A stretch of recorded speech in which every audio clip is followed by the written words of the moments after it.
So these are two good resources. There's also a ton of information if you go on YouTube, Stephen Porges or Deb Dana. One of the things I liked about her book, these exercises, she's a therapist, and we can just do these little exercises that helps to bring it from our cognition down into our body. And Stephen Porges is a researcher who kind of stumbled on a lot of this nervous system, the way it works, and the vagus nerve and the polyvagal system when he was doing research in neonatal ICUs. And people just like Bessel van der Kolk discovered it. And then now Stephen has also become very interested and very engaged in how to bring that theory of how the nervous system works into a bunch of really wonderful other ways. So I wanted to go through some of just the basic information. So people are hearing a lot of these terms like, oh, I was in dorsal vagal, I was in ventral vagal, I was this and that and the other thing. So this is what we're talking about. So the dorsal vagal is the below the diaphragm, and it evolved 500 million years ago, and it's our immobilization. So it's the freeze. It's that thing where we just feel overwhelmed and we can't make a move. And it's there to shut us down if we're in danger. We know this through the breath. If we feel like we're in danger, often our breath will get very quiet or we'll stop breathing. That's part of the dorsal vagal. And if we take a deep breath when we're still in dorsal vagal, it can feel threatening because it feels like I could alert a predator. So all of these systems are meant to help us. The mobilization part of it, the sympathetic nervous system, fight or flight, that is something that developed a little bit later. So it's a little bit more sophisticated. And it helps us to get out of trouble. We assess it, we either fight back or we run away. And if it's a bigger threat than that, then we go into the immobilization. But we have these different systems. So the idea is that we move through the systems, that we don't stay stuck in one or the other. And then a couple 100 million years ago, still a long time, the ventral vagal system developed. So this is above the diaphragm. So the vagus nerve, vagus it means wandering. It's one of the largest nerves in our body. It carries a lot of the messages from the gut, the dorsal vagal, the sympathetic nervous system up to the brain. So from the gut and the heart up to the brain is 80% of the traffic. And social engagement is what the ventral vagal system does. So Stephen Porges talks about safety, and we need a sense of no threat and a connection to other people and to ourselves in order to feel safe. And so that's this ventral vagal. It's myelinated, which means it has a sheath covering it. It's a lot more sophisticated than the below the diaphragm ones. So when we're thinking about these, we're thinking about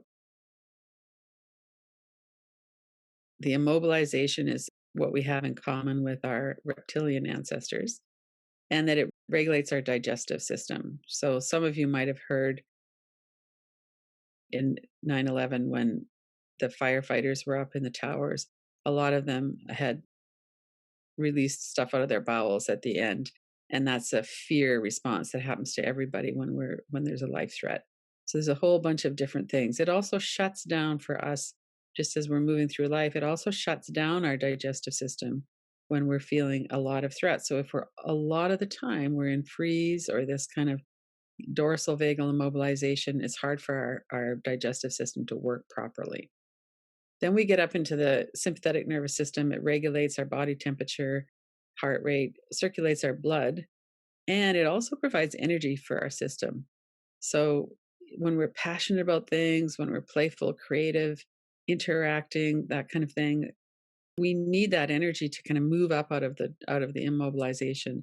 We need that energy. So we have this system of regulating that's in the background. It happens in the background, but that we can use that for life. And then the ventral vagal, this is that again, this oversees the whole thing, the parasympathetic and the sympathetic system. And when the ventral vagus, when they're talking about that, it's when we feel safe and connected. So it's a social engagement. And right now, when we're talking about feeling threatened in social situations, especially with COVID, then we're not able to really kind of settle in and connect with other people because we're seeing other people as a threat, especially with COVID, which is true.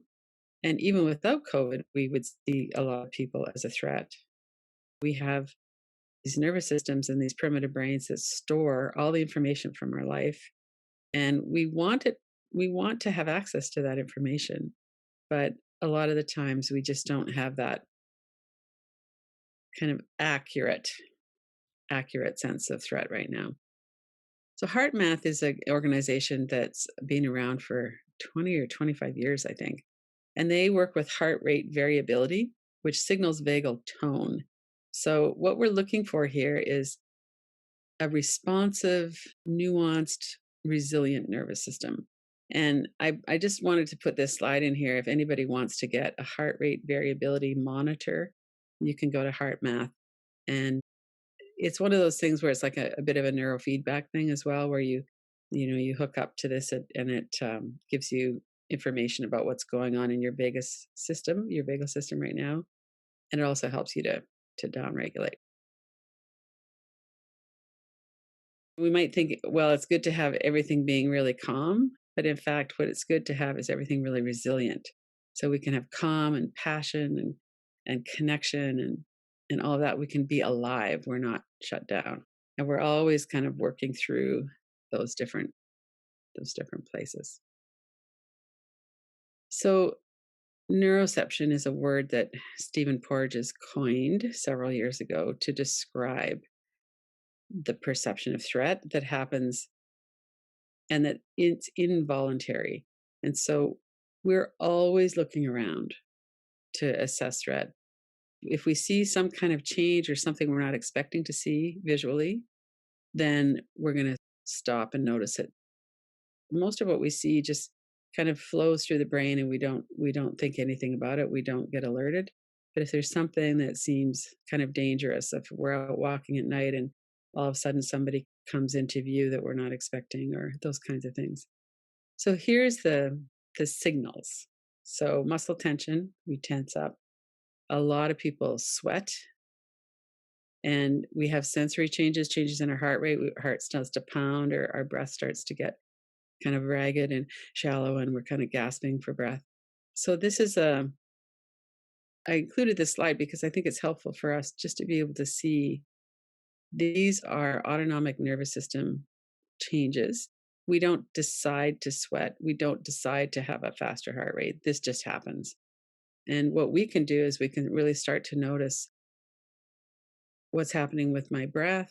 And, I have a certain pattern of my breath usually. So if something in that changes, then I'm paying attention. I kind of have like a little Google alert in the back of my mind. Let me know if my breath is changing. And then I'll go, okay, so what's going on now? And the same with if you tend to sweat, you might notice your hands are sweaty or you're sweating. So these are good signals to know. How do we know that our nervous system is feeling some kind of threat? So let's stop here for a few minutes and bring what's unconscious into our conscious awareness. We're always scanning for threat in the environment around us. And there's kind of three areas. So we're scanning in our internal system. So if we are starting to hold our breath, for instance, that sends an alert. And it works kind of especially with the breath, it works bidirectionally. So if we notice that there's a threat, then we'll start to hold our breath. And our nervous system notices that we're holding our breath. So then it becomes more alarmed. So that's why when we take a few deep breaths, as long as it feels like it's okay to do that, then that helps us to downregulate. So we're always looking internally. We're noticing, oh, I'm starting to get sweaty here. And these are all things that are happening in the background. We're not consciously noticing that.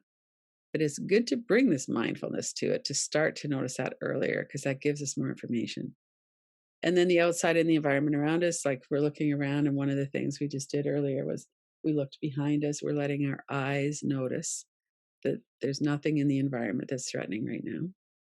And then between us and other people. So we're always assessing someone else's nervous system. And that's not something we decide to do. That's just something that that's always working in the background. So if you're in a situation where you're in a big store, for instance, and the people are lining up, keeping their distance ahead and behind, but not to the side, your nervous system is looking at that and going, whoa, that looks like it could be dangerous. That could put me at risk for getting COVID-19 if somebody's symptomatic, or if somebody in the lineup starts to cough or they look sweaty, and we know that that's, a couple of the symptoms, and we might say, oh, that alerts us to that. And so a lot of that is happening underground. And then sometimes it kind of pops up and we notice it. So let's bring to mind something that feels a little bit threatening. And you could bring it to mind as a thought. It could be images, could be words. And notice what is, you could name one or two or a whole bunch, but what are some of the cues of safety or unsafety inside your body? So this is just like, some of us carry a lot of tension by clenching our teeth. Other people, it's more their neck and shoulders. So we have these habitual kind of ways that we respond. What are some of those for you? So inside your own body, what would you notice changes if you feel safe or if you feel not as safe?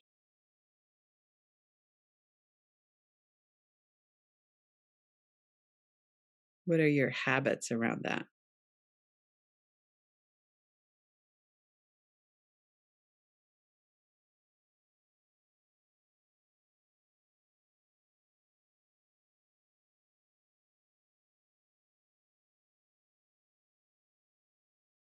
And what are some of the things in the environment around you that have triggered a sense of not being safe?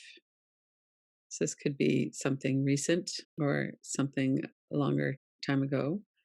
But what is it that kind of makes you unsettled often? So for me, it's a certain kind of association with people who've hurt me in the past.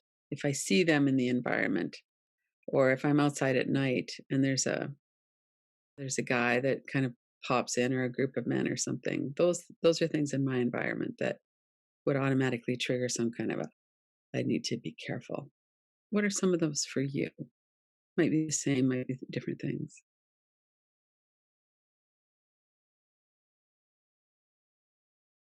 And as you're looking at that, notice your body and notice your breath. Notice those cues of safety or unsafety inside your body. Are they happening as well?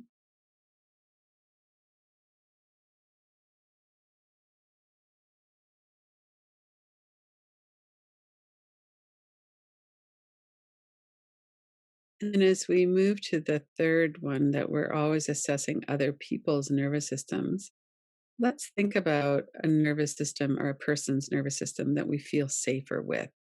So bring to mind somebody that gives you cues of safety.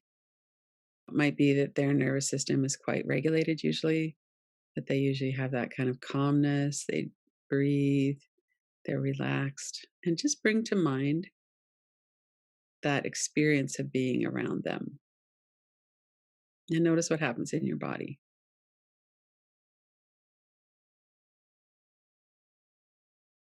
And it might be coming here that we know that this is a safe place for us to express what we need to express because we've done it before and it's worked out well. Or it might be a favorite person. And let yourself kind of feel that. What do you feel when you're around a person who feels safe to you?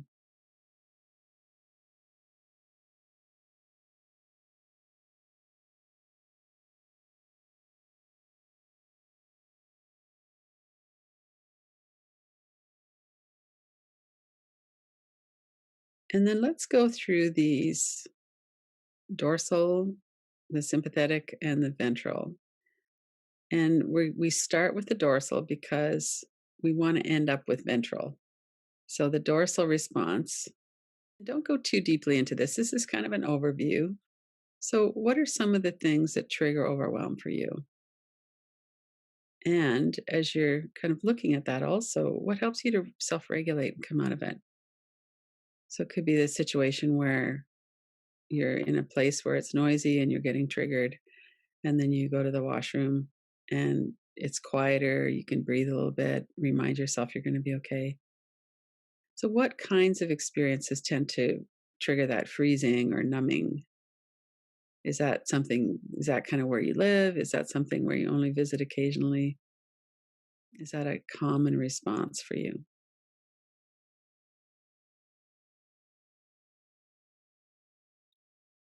And thinking about how you generally self regulate. And it could be that, this is where you reach out to a friend and that's how you regulate out of that. Or it could be that you binge watch Netflix for a while and then you have a sleep and then the next day you feel better. Or there's all kinds of ways that that works.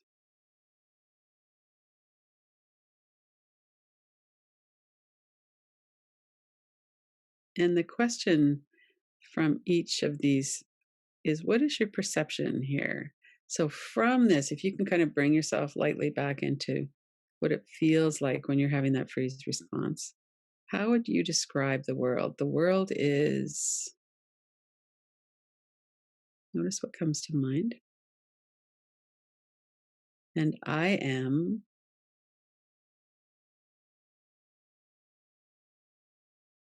from that freeze dorsal vagal response, the world is, and I am, just notice the first thing that comes to mind. We don't need to kind of really think about it so much. It's just kind of a gut reaction.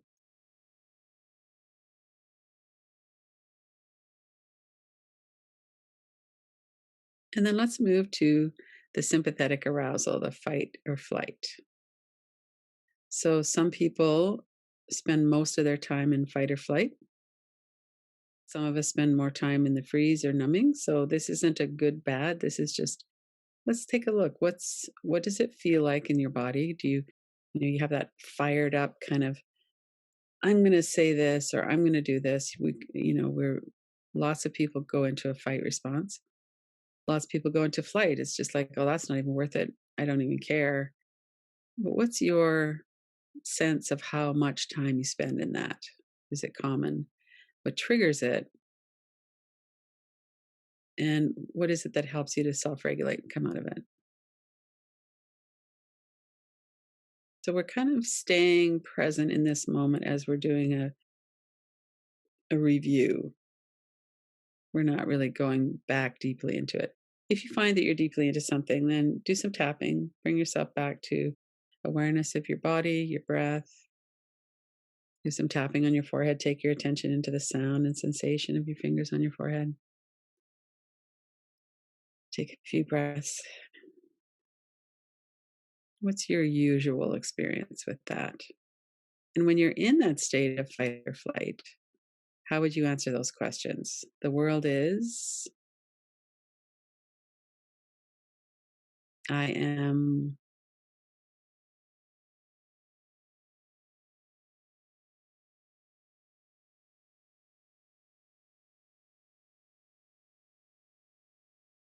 and then we come up to the ventral vagal, this state of flow where we feel trusted and connected socially and we feel safe.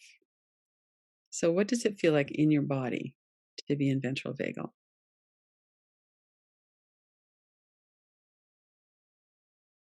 We don't have to have a sense of perfect safety, but just we're trusting enough, connected enough, and we feel safe. And what does it feel like in our body when we're in ventral vagal? Usually our breath is calmer, more continuous. Our body is relaxed. We're not as hypervigilant. So notice what that feels like. And is that common for you? And what is it that triggers that state?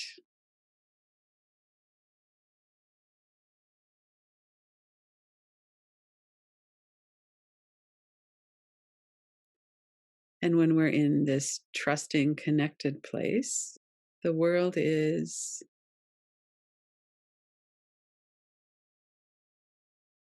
and I am.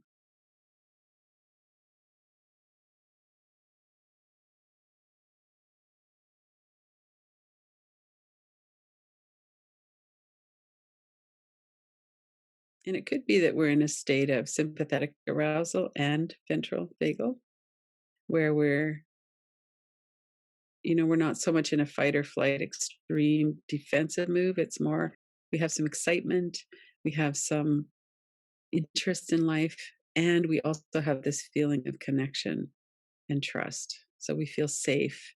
So there's a lot of nuance here. There's also some extreme experiences of it, but for the most part, we move through all of these.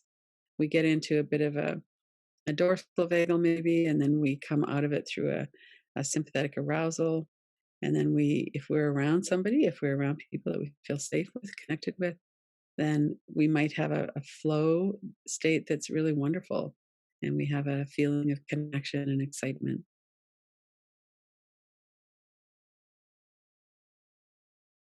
So we're just looking to see what are your usual responses? Where do you usually hang out?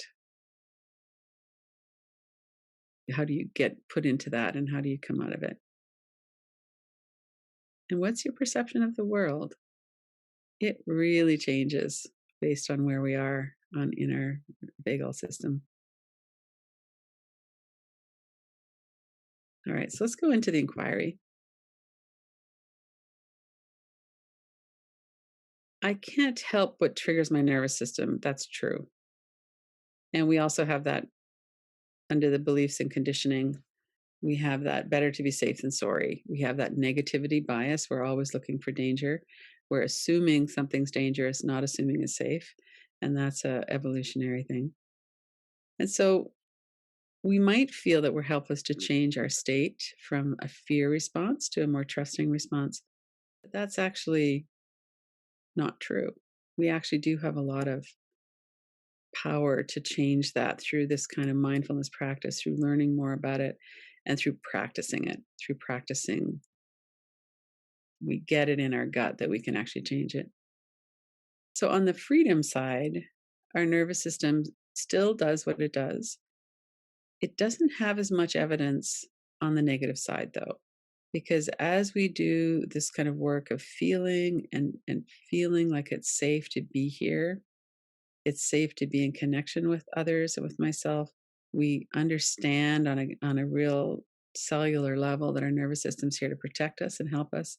So as that starts to become our experience, a lot of our previous evidence that we weren't safe starts to get updated.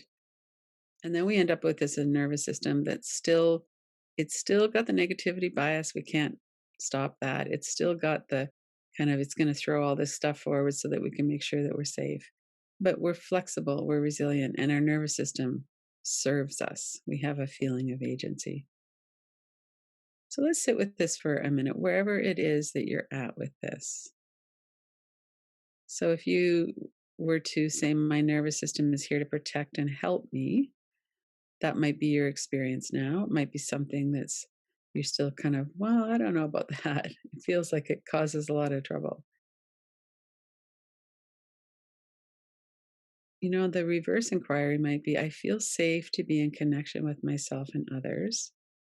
And then we notice, I just had a big, change of energy in my gut or my heart or so let's take several minutes to sit with that. I feel safe to be in connection with myself and others, or whatever comes to mind is something for you to work with. Notice your body and your breath.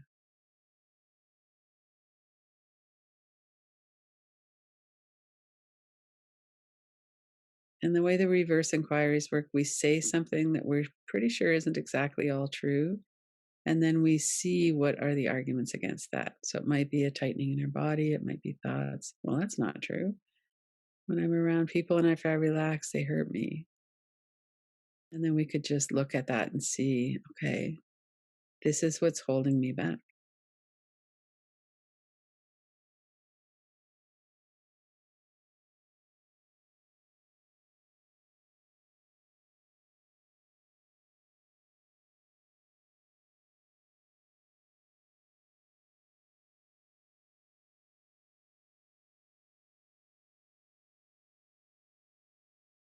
And stay connected with this moment through your body, through your breath. If you need to stop, You could look around the room, name 5 things. You can see we have all of these tools.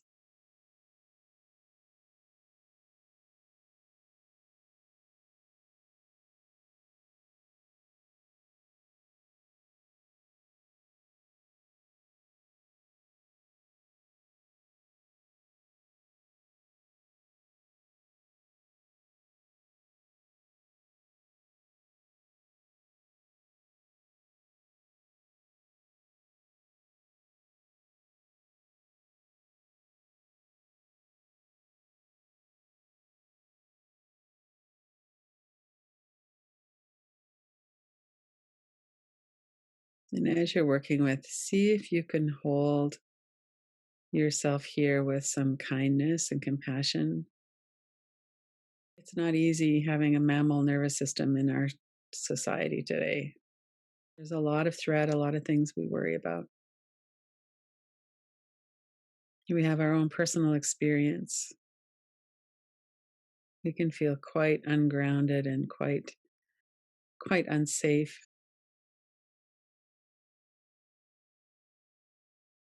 But see if you could just be really kind and present as you're sitting here, feeling into what is your felt sense of that, this sense of safety and connection with others, and maybe a sadness that you don't feel that safe, or whatever it is that's here. Let's give it a little bit of time for us to notice what's here.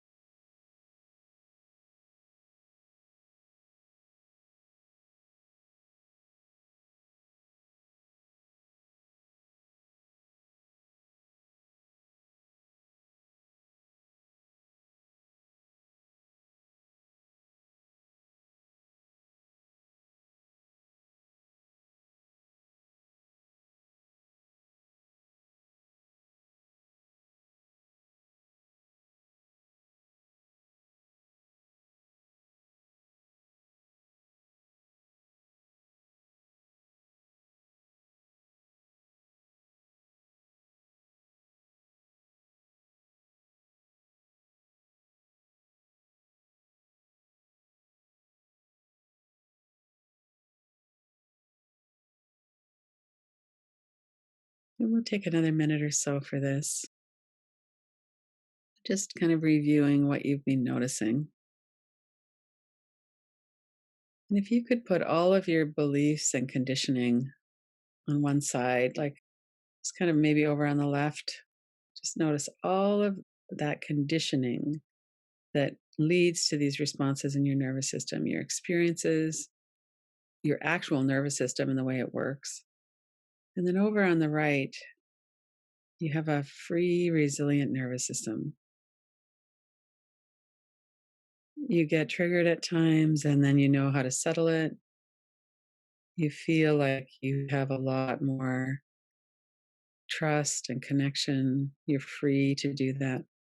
Just to notice this is two really different experiences. Over on the right, you have a system and you know how it works and you know how to downregulate. You know how to be free from this triggering that happens so much now.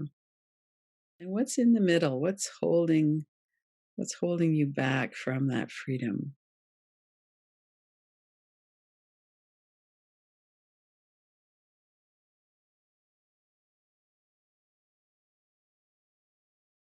And what would it feel like if everything that's holding you back was to be healed and resolved and you just had that freedom?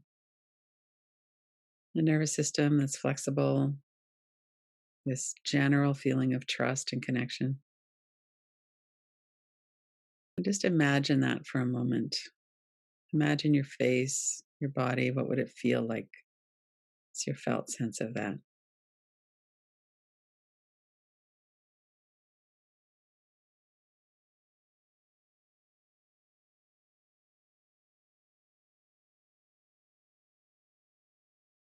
In a moment, we're going to come back to the group. Notice before we do that your body, your feet on the floor, your seat in the chair, however it is you're situated.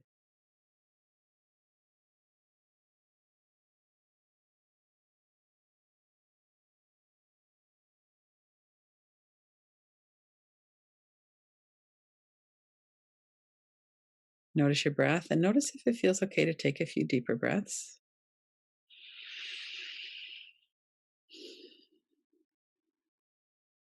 Let your shoulders relax. You're clenching your jaw. Let that loosen. Relax your forehead and eyes.